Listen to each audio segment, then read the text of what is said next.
اچھا جی، آگے ہے جی ملا کر پڑھنا۔ درج میں مثالوں میں جو چھوٹا سا نون ہے اس کو نون قطنی کہتے ہیں، ٹھیک ہے، اسے ہجے اور رواں میں پڑھتے ہیں، البتہ جب اس لفظ پہ وقف کریں جس کے آخر میں نون قطنی ہو تب نہیں پڑھتے، ٹھیک ہے۔ مثال کے طور پر یہاں پہ یہ جو چھوٹا سا نون ہے نون قطنی، اس کو ہم پڑھیں گے عادن الاولا، ٹھیک ہے۔ اب یہ جو دال کا جو الف مدہ ہے یہ سکپ ہو جائے گا، یہ الف ہم نہیں پڑھیں گے، دال کو کا زبر ہوگا اور پھر اس کے بعد نون قطنی براہ راست ہم پڑھیں گے عادن الاولا خیرن الوصیہ۔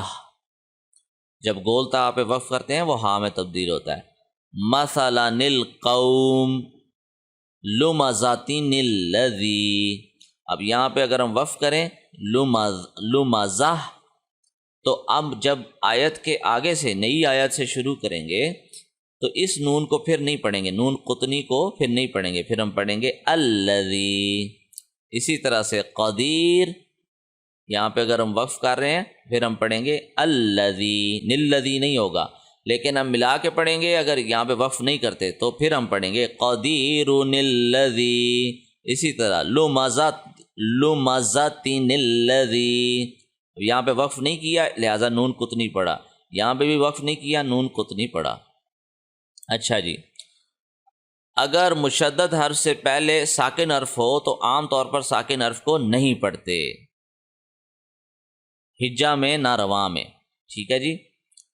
اب یہ دیکھیں کہ یہ اس با کے اوپر تشدید آ رہی ہے، اس با کے اوپر جزم آ رہی ہے، یہ جو را ہے جس کے نیچے زیر ہے اس را کو اس تشدید والے با کے ساتھ کنیکٹ کرنا ہے، جزم والا با یہ سائلنٹ ہو جائے گا، اس کو ہم پڑھیں گے اضرب بعصاک، وقف کی صورت میں اضرب بعصاک۔ اسی طرح قد دخلوا، اب یہ قوف کو اس دال کے ساتھ ملا ہے، یہ جو دال ہے یہ سائلنٹ ہو گیا کیونکہ تشدید کی اہمیت جزم سے زیادہ ہے، جب بھی کسی لیٹر پہ تشدید ہو اس سے پچھلے لیٹر پہ جزم ہو، جزم والا لیٹر خاموش ہوگا، سکپ ہوگا، تشدید والے لیٹر سے پچھلا جو لیٹر ہے جو حرکت والا کوئی بھی لیٹر ہے اس سے کنیکٹ کر دیا جائے گا، تو قد دخلوا اذ ذهب، وقف کی صورت میں اذ ذهب، وَاذْكُرْ رَبَّكَ، وقف کی صورت میں وَاذْكُرْ رَبَّكَ، يَجْعَلْ لَهُ، وقف کی صورت میں يَجْعَلْ لَهُ، ہا کے اوپر یا گول تا کے اوپر کوئی بھی سائن آ جائے وہ جزم میں تبدیل ہوگا اور وہ ہا میں تبدیل ہوگا۔ یہاں پہ مہدتو، یہاں پہ ہم نے مہدتو نہیں پڑھا، دال سے ہا کو دال سے کنیکٹ نہیں کیا، دال خاموش ہوگی، بائی پاس ہوگی، ہا کو ڈائریکٹ تا سے کنیکٹ کیا، مہدتو وجدتم قالت طائفہ اذ ظلموا ارکم معنا، اس کاف کو اس میم کے ساتھ کنیکٹ کیا ہے، با سکپ ہو گیا، پھر میم کے اوپر چونکہ تشدید تھی یہاں پہ غنہ بھی کیا ہے، الم نخلقکم، یہ قاف بائی پاس ہو گیا اور اس کاف کے ساتھ لام کو کنیکٹ کر دیا، من لدنہ وقفاً من لدنہ، نون بائی پاس ہو گیا لام کنیکٹ ہو گیا، مر ربک وقفاً مر ربک۔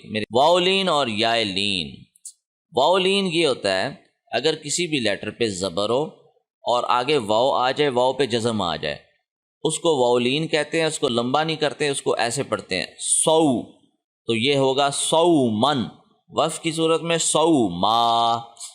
یاد رکھیں اگر صاد کے اوپر پیش ہوتی تو یہ واو مدہ کہلاتا اور اس کو ہم 1 سیکنڈ لمبا کھینچتے، اس کو ہم پڑھتے سومن، ٹھیک ہے، لیکن ابھی ہم پڑھ رہے ہیں سومن، نہ تو ہم لمبا کر رہے ہیں اور اس کو ہم زبر کی طرح پڑھ رہے ہیں سومن۔ زوجن غورن سوفا، وقف کی صورت میں سوما، زوجا غورا سوف۔ اچھا، وقف کی صورت میں ہم واولین اور یائلین دونوں کو لمبا کر سکتے ہیں، ٹھیک ہے، لیکن روانی میں جب ہم پڑھ رہے ہوں تو پھر ہم نہیں لمبا پڑھیں گے۔ سوفا یہ ہم چھوٹا پڑھا ہم نے واو، لیکن سوف اگر ہم فا پہ وقف کر رہے ہیں تو پھر ہم نے واو کو لمبا کیا۔ وقف کے معنی ہے رکنا، ٹھیک ہے، وقف کے معنی ہے رکنا۔ اسی طریقے کے ساتھ رویدن، ٹھیک ہے. جب بھی یا کے اوپر جزم ہو اور اس سے پچھلے لیٹر کے اوپر زبر ہو اس کو یائے لین کہتے ہیں اور اس کو لمبا نہیں کرتے. واؤ لین کی طرح یائے لین بھی لمبا نہیں ہوتا. رویدن، ٹھیک ہے. یاد رکھیے اگر یہاں پہ واؤ کے نیچے زیر ہوتی تو پھر ہم یہ اس کو یائے مدہ پڑھتے، اس کو 1 سیکنڈ لمبا کر کے پڑھتے، رویدن ایسے پڑھتے ہم. لیکن ابھی چونکہ واؤ پہ زبر ہے لہٰذا ہم نے اس کو یائے لین پڑھا. رویدن وقفن رویدا، ہدینا وقفن ہدینا. کھڑی زبر، کھڑی زیر، الٹا پیش، ہا اور گول تا کے علاوہ جس لیٹر پہ بھی آ جائے نہ تو روانی میں کوئی فرق ہوتا ہے، 1 سیکنڈ لمبا کھینچا جاتا ہے، اور وقف کی صورت میں بھی 1 سیکنڈ لمبا کھینچا جاتا ہے. بالکل اسی طرح الف مدہ، یائے مدہ، واؤ مدہ یہ جہاں پہ بھی آئیں گے ان کی روانی میں بھی اور ان کے وقف میں بھی سملر لینتھ سے پڑھا جائے گا. ٹھیک ہے. اب یہ الف مدہ ہے، نون کے اوپر زبر ہے، آگے الف ہے، تو ہم نے اس کو وقف کی صورت میں بھی ہدینا پڑھا اور روانی میں بھی ہدینا پڑھا. ٹھیک ہے. عین وقف کی صورت میں عین، عینین وقف کی صورت میں عینین، زیتون وقف کی صورت میں زیتون، ہیہات وقف کی صورت میں ہیہات. زیتون کے اندر یہ تا واؤ پیش تو واؤ مدہ آ گیا. اچھا جی آگے ہے جی قلقلہ. قلقلہ حروف یہ ہیں قاف، طا، با، جیم، دال. قلقلہ کے معنی ہے لوٹ کے آنا. ٹھیک ہے. جس طرح آپ بال کسی دیوار کو ماریں اور وہ بال لوٹ کے واپس آئے اس کو قلقلہ کہا جاتا ہے. جب بھی کوئی قلقلہ حروف میں سے کوئی حرف ہو، مثلا قاف، طا، با، جیم، دال میں سے کوئی بھی لیٹر ہو، اس کے اوپر جزم ہو، پچھلے لیٹر کو جب اس سے ملاتے ہیں تو ایک ایکو کی ساؤنڈ، آ کی ساؤنڈ آخر میں آئے گی، آ کی ساؤنڈ. ٹھیک ہے. مثال کے طور پہ اقتل، تو اق کی ساؤنڈ آخر میں آئی ہے، یہ اقتل. یہاں پہ ہم نے قاف پہ قلقلہ کیا. نقصوصو قاف پہ قلقلہ کیا. مکرن، اب کاف کیونکہ حروف قلقلہ میں نہیں ہے لہٰذا ہم نے مکرن پڑھا. ٹھیک ہے. لیکن جب یہاں پہ قاف تھا تو ہم نے پڑھا نقصوصو، تو ہم نے یہاں پہ مک یا مک نہیں پڑھا کیونکہ کاف حروف قلقلہ میں نہیں ہے. تو یہ ڈفرنس ہے دونوں کے اندر. اسی طرح بطشا، قطری، اتمم، حبل، صبرن، اجرن، زجرتن، صدقن، قدحن. اچھا جی آگے ہے، آ گیا اخفا. اخفا سیکھنے سے پہلے ہم نے یہ ذہن میں رکھنا ہے کہ یہ حروف حلقی ہیں، تھروٹ لیٹرز. حمزہ ہا، عین ہا، غین خا، یہ سارے گلے سے ادا ہوتے ہیں. اب ایک طریقہ اخفا کے سمجھنے کا یہ ہے کہ اگر نون ساکن یعنی نون کے اوپر جزم ہو یا تنوین، 2 زبر 2 زیر 2 پیش والے لیٹر کے سامنے 15 حروف میں سے کوئی لیٹر آ جائے تو وہاں پہ اخفا ہوگا. لیکن وہ طریقہ مشکل ہے، 15 حروف کون یاد رکھے. میرے استاد نے جو مجھے طریقہ سکھایا میں وہی طریقہ آپ سے بیان کروں گا، وہ ایزی ہے. ٹھیک ہے.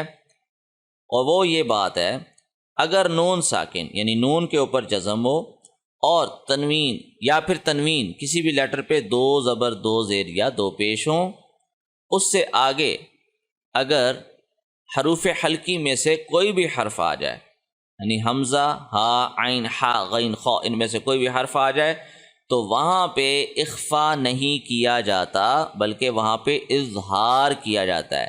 اظہار کیا ہے کہ اس نون کو یا اس تنوین کو کمپلیٹ پڑھا جاتا ہے. ٹھیک ہے جی. لیکن اگر نون ساکن یا تنوین کے بعد کوئی بھی لیٹر ہو، وہ حروف حلقی کے علاوہ لیٹر ہو، کوئی حروف حلقی کے علاوہ کوئی اور حرف ہو، مثال کے طور پہ یہاں پہ اگر میم ہوتا یا جیم ہوتا تو اس صورت میں اس نون ساکن یا تنوین والے لیٹر پہ اخفا کیا جائے گا. اخفا کے معنی ہے چھپا دینا، یعنی نون کی آواز کو چھپا دینا. تو اخفا کے اندر 3 چیزوں کا خصوصی خیال رکھنا ہوتا ہے. نمبر 1 نون کو ناک میں پڑھنا ہے. نمبر 2 1 سیکنڈ لمبا کھینچ کے پڑھنا ہے. نمبر 3 زبان کسی جگہ پہ ٹچ نہیں ہونی چاہیے. مثال کے طور پہ یہاں پہ اس نون ساکن کے بعد تو آ رہا ہے جو کہ حروف حلقی میں سے نہیں ہے، ہم اس کو پڑھیں گے ینطق. ہم نے زبان کہیں پہ ٹچ نہیں کی، نون کو ناک میں پڑھا ہے، چھپا کے پڑھا ہے اور 1 سیکنڈ لمبا کر کے پڑھا ہے۔ ینطق عندهم لکنتم انقض ینکث منکم۔ اب اوپر والی لائن میں ہم اظہار کر کے پڑھیں گے، ان انتا، اب یہ یہاں پہ شروع میں ان، آئیے ہم نے اظہار کیا کیونکہ حمزہ حروف علقی میں سے تھا، نون کو ہم نے کمپلیٹ پڑھا، منہم انعمتا وانحر، یہ سارا اظہار ہو رہا ہے، لمن خشیہ والمنخنقۃ